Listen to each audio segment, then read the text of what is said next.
Hello everybody and welcome to another Transformers third-party review. Thanks to the team at Heat. Today we're taking a look at the DX9 D15 Attilla KUKINSKI, aka DX9's MP version of Dead End.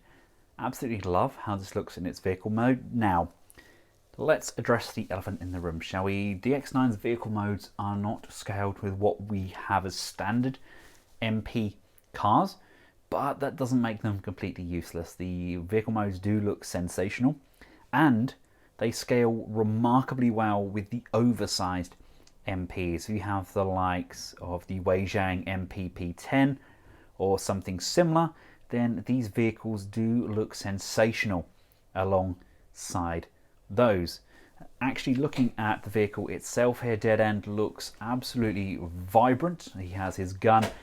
I'm not a particular fan of the gun mounted on the roof. I think he's probably sitting a little bit too high on those rims as well. The clearance on the bottom there is probably a little bit too much, but all in all, the vehicle mode does look pretty darn good and does manage to capture Dead End's appearance quite nicely. As far as rolling goes, it does roll quite nicely. To give you an example of what I mean by scale, this is the MP10.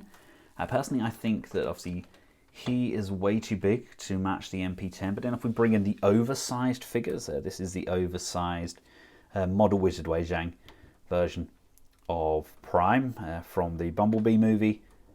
I think that scale works well, and MPP10 from Weijiang, again, that works the same. Here we have the three other currently released cars. Again, they're all rather large, but they do look really nice together. Don't have Motor Master in his vehicle mode. I've got him transformed up into his robot mode at the moment, and I've got the trailer transformed up into Menasaw's body. But I mean, you get the idea of how these all look together. They do look fabulous. Right now, being a pre-production sample, I don't get any instructions, so I'm kind of guessing my way around the combination. Right, these attached to the back of the legs. There's a peg for this section here to slide in, and then there's a tab at the top. And similar sort of thing goes for our other figure. And then coming up to the arms, and in combined mode, that actually looks sensationally done. Slots in nicely over the pegs and a sliding joint. Now the same sliding joint on the elbow is what attaches these two sections together. And then it slides down over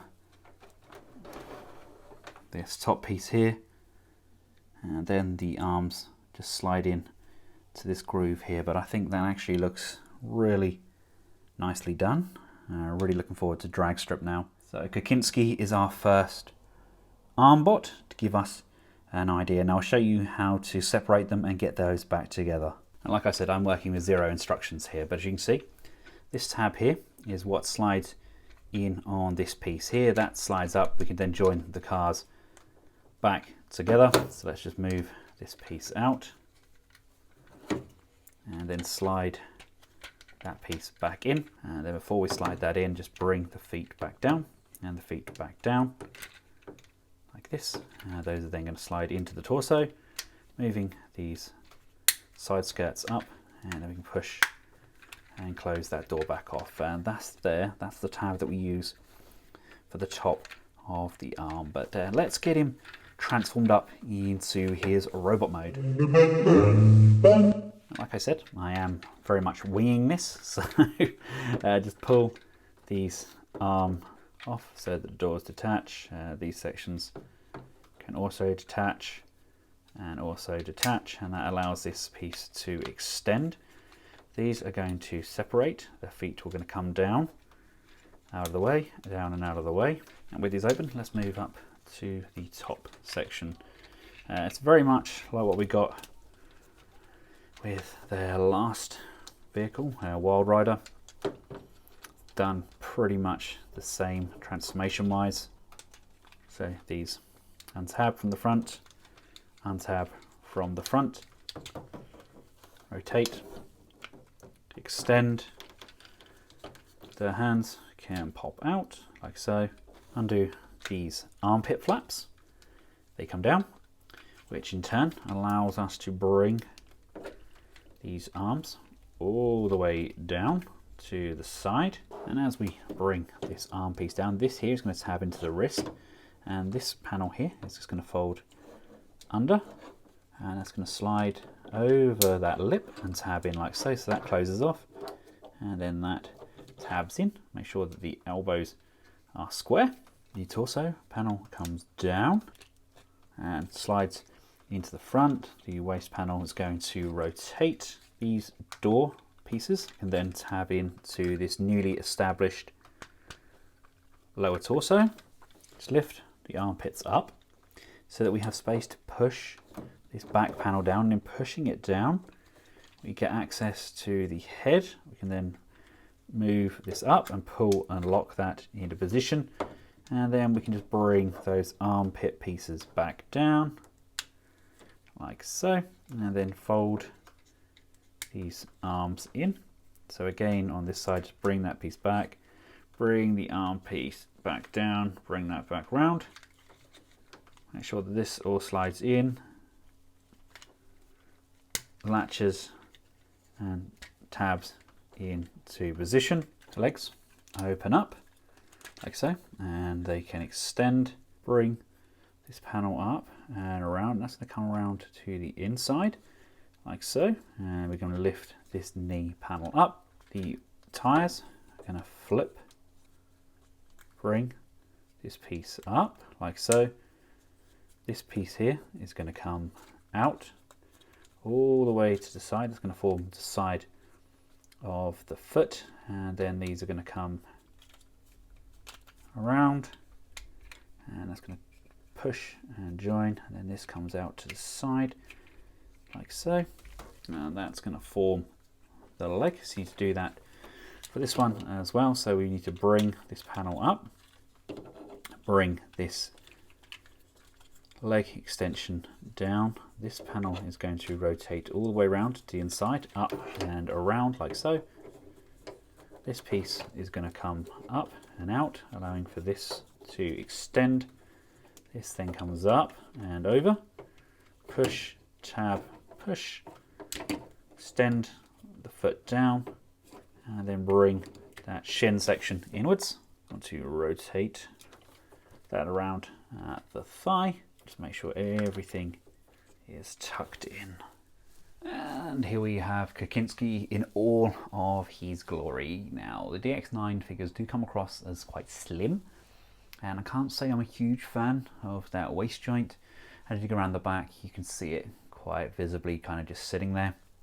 I would like more maybe to drop down and cover it. Maybe I haven't done it right, I'm not entirely sure. It's quite difficult to do these with no instructions, kind of just guessing your way through them, looking at the odd picture online.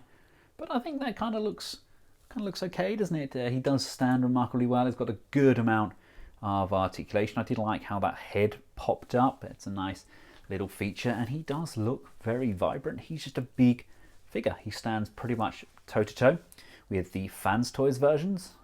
He is just a little bit more streamlined. The shoulders are a little bit different to me. I'm not sure how they're meant to fold over at the back section there. Maybe somebody could let me know. Like I said, I'm going without instructions, so I'm trying as best as I can, but overall pretty impressed. I actually think possibly his combined mode is probably the strongest, followed by his bot mode and then vehicle mode, but all three are solid representations. It's just I'm not entirely sure whether it's the best version of this character. I mean, in terms of scale, here he is alongside some more of the DX9 characters. So yeah, he scales perfectly well with them, but then we've got the likes of the X-Transbot version, who in my opinion is probably the better sculpt, but absolutely dwarfed by both the DX9 and Fans Toys equivalents. So I guess it's dependent on what you want. I think DX9 are going to be the first to release the entire set, unless X-Trans quickly hurry up with that trailer piece. But that being said, I think Fans Toys just announced their Wild Rider. I think that's going to be coming out next week, I think. So that'll be interesting to see how that fares up, because I believe the Wild Rider from DX9 is probably the best that they've done so far. Probably followed then by this Dead End. No, actually, or maybe their Motor Master, but they're all pretty decent. I don't think you're going to be disappointed with whatever set you've jumped on. I think all of them are going to look sensational.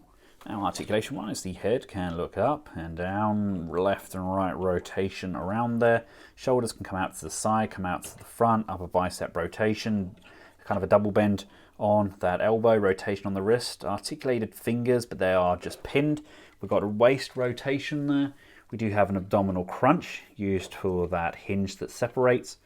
We have hip skirts to the front, which allows for legs to come forwards, backwards, out to the side, upper thigh rotation.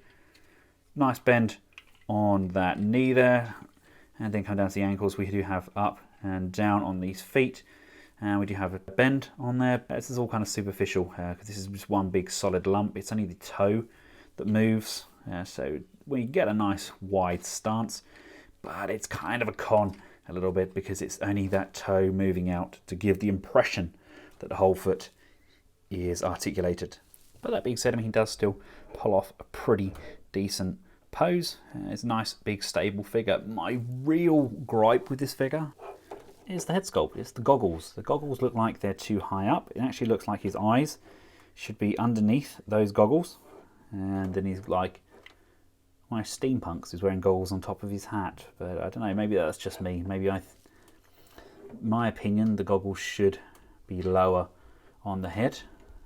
But that's my biggest gripe. And I mean, if that's the only real gripe you got, I mean, maybe just me being pedantic. But all in all, good solid figure, nice, clean, easy transformation.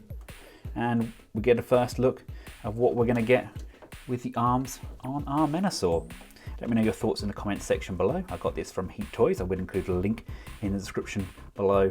Also, and until next time, from myself and the rest of the Collectibles household, goodbye.